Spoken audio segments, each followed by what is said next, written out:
دنیا جھک سکتی ہے، کوئی جھکانے والا ہونا چاہیے۔ دنیا کی سپر پاور طاقتوں کی بھی نیند حرام ہو سکتی ہے، وہ خوف زدہ ہو سکتے ہیں۔ شرط ہے کہ سامنے والے میں ہمت ہونی چاہیے، حوصلہ ہونی چاہیے، بہادری ہونی چاہیے اور اس پر عمل کرنے کی صلاحیت ہونی چاہیے۔ اور اس وقت ایک کارنامہ کر دکھایا ہے یمن کے حوثیوں نے۔ پچھلے ایک مہینہ سے لگاتار یمن کے حوثیوں کی طرف سے بحیرہ احمر میں گزرنے والے جہازوں کو، خاص طور پر اسرائیل کی طرف جانے والے تمام جہازوں کو نشانہ بنایا جا رہا ہے، اس پر حملہ کیا جا رہا ہے۔ اور حوثیوں نے اتنی ہمت کے ساتھ، بہادری کے ساتھ حملہ کیا کہ دنیا کی بڑی بڑی کمپنیاں خوفزدہ ہو گئی ہے۔ دنیا کی بڑی بڑی کمپنیوں نے اپنی شپنگ سروسز کو بند کر دیا ہے۔ بحیرہ احمر میں اب کوئی بھی جہاز نقل و حرکت نہیں کر رہا ہے، سب نے بند کر دیا ہے یا روٹ کو تبدیل کر دیا ہے۔ امریکہ نے حملہ کرنے کی حوثیوں کو دھمکی دی تو حوثیوں نے بھی ترکی بترکی جواب دے دیا ہے۔ اور اب اس حوالے سے جو سب سے بڑی خبر سامنے آئی ہے وہ اسرائیل سے آئی ہے۔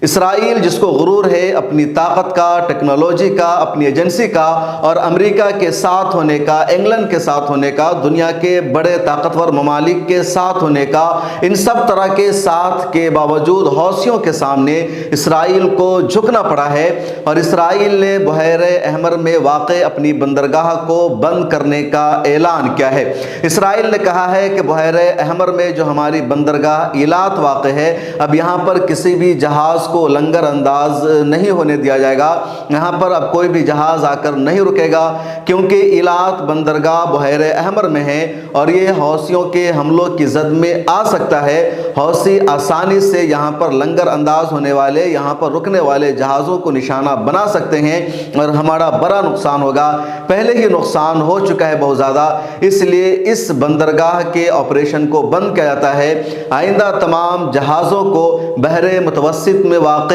اشدود بندرگاہ پر لنگر انداز کیا جائے گا۔ آئندہ اسی بندرگاہ کا استعمال کیا جائے گا، وہی بندرگاہ ایکٹیو رہے گا۔ تو یہ بڑا اعلان سامنے آیا ہے اور اس اعلان میں واضح طور پر اسرائیل کا خوف دکھ رہا ہے، اس کی ہار نظر آ رہی ہے اور یہ بات سچ ثابت ہو گئی ہے کہ یمن کے حوثیوں کے سامنے اسرائیل جھک گیا ہے۔ امریکہ نے لگاتار کوشش کی کہ یمن کے حوثی جو میزائل داغتے ہیں، جن ہتھیاروں سے حملہ کرتے ہیں، ان حملوں کو ناکام بنا دیا جائے۔ حال ہی میں امریکہ نے ملٹی نیشنل فورسز کو لانچ کیا ہے یمن کے حوثیوں کا مقابلہ کرنے کے لیے، ان کے حملوں کو روکنے کے لیے، لیکن یہ سب بھی یمن کے حوثیوں کو نہیں روک سکے۔ امریکہ کامیاب نہیں ہو سکا، اسرائیل کامیاب نہیں ہو سکا۔ اسرائیل نے یمن کے حوثیوں کو دھمکی بھی دی، اس کے باوجود یمن کے حوثی باز نہیں آئے، وہ حملہ کرتے رہے اور اب اسرائیل کو جھکنا پڑا ہے۔ اسرائیل نے اپنی پالیسی تبدیل کی ہے اور ایلات بندرگاہ کو مکمل طور پر بند کر دیا ہے۔ تمام جہازوں کو اب اشدود بندرگاہ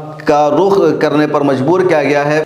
تمام جہازوں کو اب وہیں لنگر انداز کیا جائے گا۔ باضابطہ نوٹس ایشو کیا گیا ہے کہ جتنے بھی جہاز اسرائیل کی طرف آ رہے ہیں وہ اشدود بندرگاہ کی طرف آئے۔ بندرگاہ جو ایلات کی ہے وہاں پر کوئی بھی جہاز لنگر انداز نہ ہو۔ تو یمن کے حوثیوں کی بڑی کامیابی ہے اور اسی لیے میں نے شروع میں کہا کہ اگر آپ کے اندر ہمت ہے، حوصلہ ہے، تو آپ دنیا کی بڑی سے بڑی طاقت کو بھی جھکنے پر مجبور کر سکتے ہیں۔ اور یمن کے حوثیوں نے ایک کام کر دکھایا جو کام دنیا کے بڑے بڑے طاقتور ممالک سے نہیں ہو سکا۔ حالانکہ یمن کے حوثیوں کو باغی کہا جاتا ہے، یمن کے اچھے خاصے علاقوں پر باغیوں کی حکومت ہے، اس کے باوجود ان کی حکومت کو تسلیم نہیں کیا جاتا ہے۔ لیکن اس پوری جنگ میں، اس پورے ایپیسوڈ میں غزہ پٹی کو سب سے زیادہ سمرتھن اگر مل رہا ہے جنگی طور پر، فوجی طور پر، تو وہ یمن کے حوثیوں کی طرف سے، اس کے علاوہ حزب اللہ کی طرف سے، دنیا کے اور بھی کئی ممالک ہیں جو فلسطین کو، حماس کو اور غزہ پٹی کو سپورٹ کر رہے ہیں۔